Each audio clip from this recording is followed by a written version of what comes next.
تو ان روزوں کی صرف قضا واجب ہوگی۔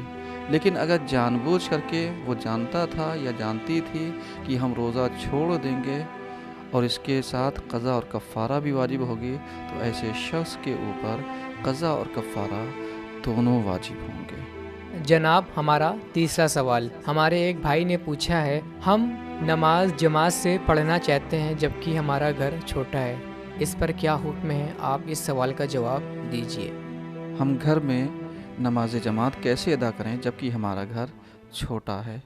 ہم بتاتے چلیں کہ اس لاک ڈاؤن میں اگر کوئی انسان نماز ادا کرنا چاہتا ہے تو بہتر یہ ہے کہ فرادہ پڑھنے سے اپنے بیوی بچوں کے ساتھ جماعت سے ادا کرے، اور انسان کو چاہیے کہ اپنے گھر میں ویسے ہی رعایت کرے جیسے جماعت میں کی جاتی ہے، اور اگر گھر چھوٹا ہے تو مامومین بلندی پر کھڑے ہو سکتے ہیں بشرطے کہ جماعت کی رعایت ہو اور امام پڑھانے والا مامومین سے بلند جگہ پر کھڑا نہ ہو۔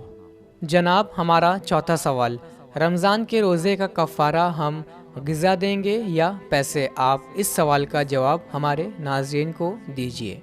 آپ کا چوتھا سوال کہ رمضان کے کفارے میں ہم پیسہ دیں یا غذا دیں، تو بہتر یہ ہے کہ آپ پیسہ نہ دیں، اس کی جگہ پر فقیروں کو غذا دیجیے، ان کو طعام دیجیے، یہ زیادہ بہتر ہے۔ والسلام علیکم ورحمۃ اللہ وبرکاتہ۔ جناب آپ کا بہت بہت شکریہ۔ ناظرین آپ کا بھی بہت بہت شکریہ، آپ نے ہمارے بہار رمضان کے برنامے کو پسند کیا، شیئر کیا، کمنٹ کیا۔ اگر آپ کے پاس رمضان سے متعلق کسی بھی طرح کا کوئی بھی سوال ہو، آپ ہماری ہیلپ لائن نمبر پر رابطہ قائم کریں یا ہمارے واٹس ایپ پہ اپنے سوالوں کو بھیجیں۔ انشاءاللہ ہم آپ کی خدمت میں کل پھر حاضر ہوں گے، تب تک کے لیے خدا حافظ۔